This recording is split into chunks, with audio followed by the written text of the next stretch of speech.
So it's the big budget first of the 3.0 Modi Sarkar. There are expectations, speculations, assumptions at this point of time, narrative building as well by the opposition.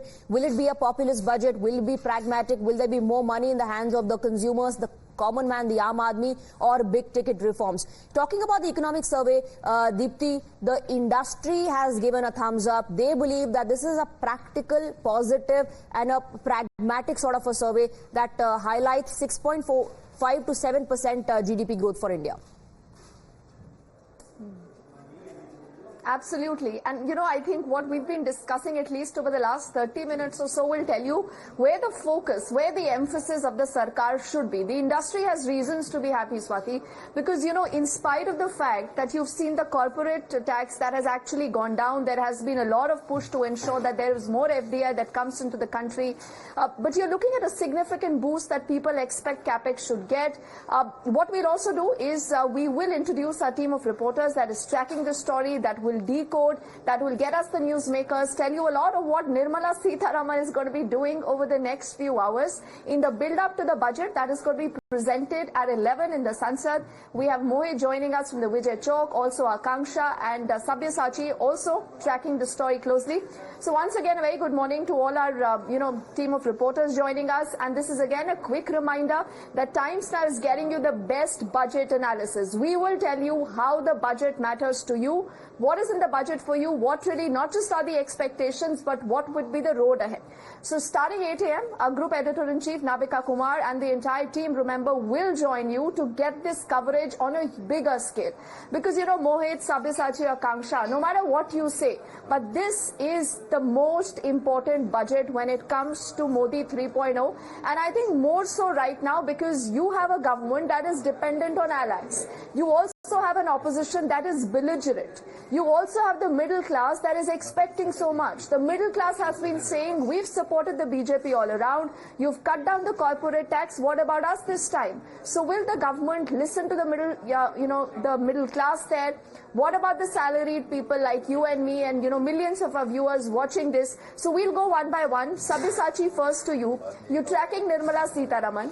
It's close to about 7:34 right now. In the next 1 hour is, I think, when we will see her moving out. And then you have a lot of procedural, stuff that happens in the build-up also to the cabinet where the budget is approved. And finally, it's placed on the floor of the House at 11. But who are the visitors, early morning visitors, if any, Sabyasachi, that we have seen at Nirmala Sitharaman's residence? She presented the economic survey just about yesterday, and people are saying that, it's a picture of hope. So there is a lot of hope, I think, that everyone has, Sabyasachi, from the budget, and all eyes on Nirmala Sitharaman. Well, absolutely. See, all eyes on Nirmala Sitharaman. If you see that there's a lot of buzz going around at Nirmala Sitharaman's residence. Till now, there has been no movement, but it is expected that at around 8:30 is the time when she would be leaving from her residence. Now, from her residence, she would be going to the North Block, where she would be meeting with the people who have made the budget. After that, she would be heading to Rashtrapati Bhavan. From there, she would be moving towards the Parliament, where she would be presenting the budget for the 7th consecutive time. Now, the citizens of the country have a lot of hopes from this budget because they think that this budget would be for the middle class as well as for the lower middle class and also the farmers. See, time and again we had seen that the opposition parties have been questioning the central government's intent, saying that they don't have any sort of expectation from this year's budget. But the central government, be it Prime Minister Narendra Modi, has assured that the guarantees made by Prime Minister Narendra Modi will be fulfilled in this time's budget. And the major relief that could be seen is on the tax regime. So clearly there would be some changes on the tax regime. There would be a reduction, there would be increase in the exemption as well as on the standard deduction as well, and also on different sectors, be it the private, the industries or the other sectors. There would be some major tax relief that would be given to these sectors to boost the economy in the the coming days, because Prime Minister has emphasized that this budget will lay the roadmap for the 2047 Amrit Kal and for the next 5 years in which direction India would be moving. See, from the government side, they have been saying that it is the time when the opposition parties, in fact, have to come together and make sure that they work together to improve the lives of women, the youth, as well as the Kisan. So this time around, Prime Minister has emphasized that there shouldn't be any sort of negative approach from the opposition side, but there could be difference of opinion, that is fine, but negative approach is not the right way. So clearly all eyes will be on Nirmala Sitharaman, who would be presenting the budget for the 7th consecutive time. See, yesterday when the economic survey was presented, there was clear induction that the GDP is rising, the inflation is reducing, but clearly the opposition is not buying any of the facts and data that the government is presenting. Back to you. Absolutely. I think these are important points, Sabyasachi, that you've brought forward, for all our viewers. We also have Mohit and Akanksha with us. But before I come to both of them, we've discussed about the expectations when it comes to you and me. But what about Netas? Because clearly you've seen a lot of politics. You will see more of that in the run-up, post the budget also. We do know the Prime Minister just about yesterday said to all political parties in the opposition, कि अब elections खत्म हो गए, it's the end of the elections, so stop thinking about your dal, as in your parties, instead start thinking about the country, about the देश. तो दल की नहीं, देश के लिए सोचिए. लेकिन देश के लिए क्या सोचा जाना चाहिए? What about farmers? Like we just heard the conversation with our team of reporters. Let's listen in quickly from reactions that have come in from a string of opposition netas, including the Congress, the Trinamool and other parties, and also an ally, Ramdas Athawale. Do remember, this is a government dependent on its allies. The reason why the allies are also looking very, very keenly at what the finance minister presents at 11 in the parliament. इस budget में development के लिए मतलब बहुत ही ज्यादा पैसा देने का ऐलान जरूर उसमें हो जाएगा. जो भी जाति धर्म के लोग हैं, वो सभी लोगों को न्याय देने की भूमिका उस बजट में होगी. उसमें के किसान है, गरीब है, युवा है, महिला है, ऐसे तमाम लोगों को मतलब न्याय देने की भूमिका तो सरकार की रहेगी. और बजट बहुत ही सराहनीय होगा. बजट बहुत ही अच्छा बजट होगा. और 2024-25 का जो बजट है, ये बजट देश को आर्थिक न्याय, सामाजिक न्याय देने वाला बजट होगा. हम पहले से किसानों के लिए कुछ करें, ये मुद्दे रखें, और गरीबों के लिए कुछ करें, दलितों के लिए कुछ करें, ये हम पहले से बोलते आए हैं. लेकिन ये सरकार अपनी ही चलाती है, अपने फायदे के लिए जो कुछ होना है वो काम करती है. क्या वेलफेयर मेजर्स देने वाले हैं, जैसा कि बैकवर्ड एरियाज के लिए कुछ पॉकेट, कुछ पैकेजेस देंगे, ऐसी आशा हम करते हैं. हर जगह फ्लड है, फ्लड के लिए कितना पैसा वो ज़्यादा देंगे. और हर जगह जो रोड्स गीड्स सभी स्मैश हो गए हैं.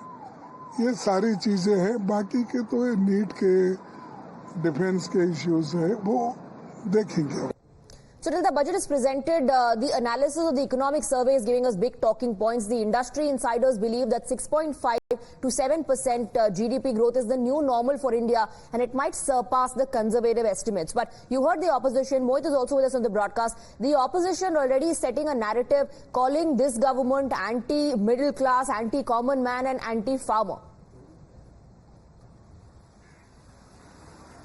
Well, yes, Swati, the opposition has been saying this for past 10 years, that this government, when they present their budget, they do not have anything for the middle class. They say that the taxes have been increased.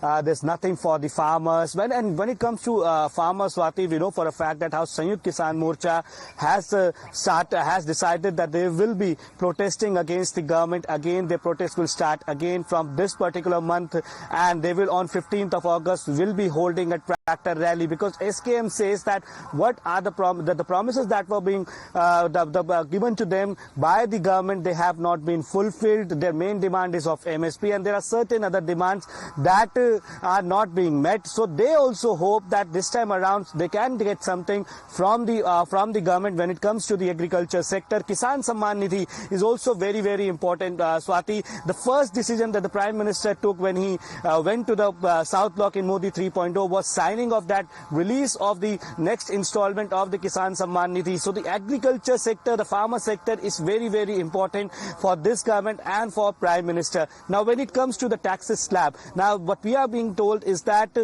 there could be reduction in the income tax for the middle class, and it will benefit millions and millions of people, the working class of the country, because BJP also believes that middle class is their voter. And given the fact, and as we have been discussing this for a long time, they do not have majority of their own. They have 246, hence they will also have to give out a budget that satisfies their allies also, that is the JDU and the TDP. So whether we will see something for the state of Andhra Pradesh or for Bihar, what special we'll have for these two states, that remains to be seen, because yesterday the government made it clear that as of now there is no provision for the special package for Bihar and special state status rather for Bihar. So we know for a fact that how in fact the JDU MPs, RJD MPs, Congress MP, they all have been saying that at least a special package should be given to the Bihar. So whether we'll have something in the budget or not for that remains to be seen. What exactly will be the infrastructure CapEx investment for the country, and specifically for Tamil Nadu, because remember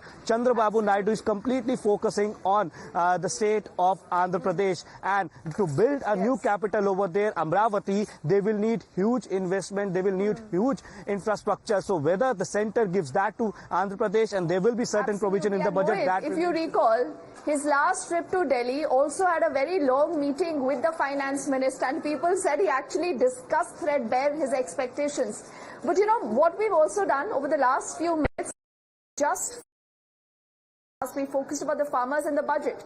Now a lot of our viewers would be wondering, what about the rail budget? So this is where we'll get our colleague Akanksha again, who's been tracking this story.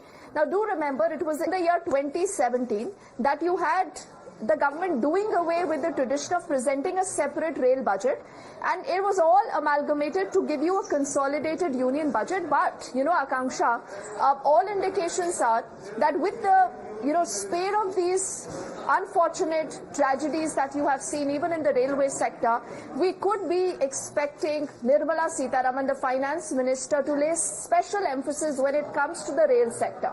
About a lot of this, conversation around coverage, about more money, budget allocated to ensure the safety of the passengers. This has also been a demand that the opposition has made time and again, that forget just about Vande Bharat, but what about the safety of people? What about getting in new trains? So what is it that we can expect when it comes to the rail sector vis-a-vis the budget, Akanksha?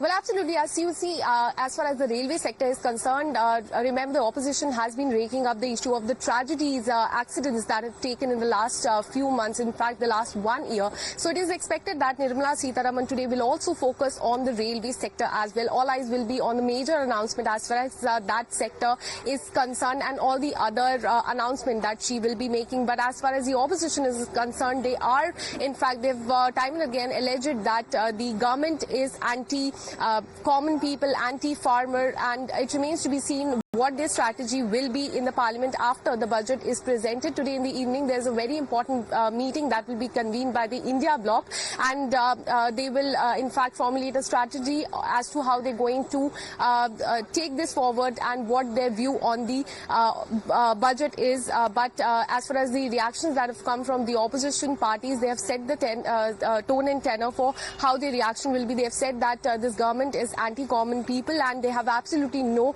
expectations from this budget. So it remains to be seen, as you asked, Deepthi, what major announcement there will be for the railway sector, most importantly in the backdrop of the tragedies, accidents that took place in the last few months.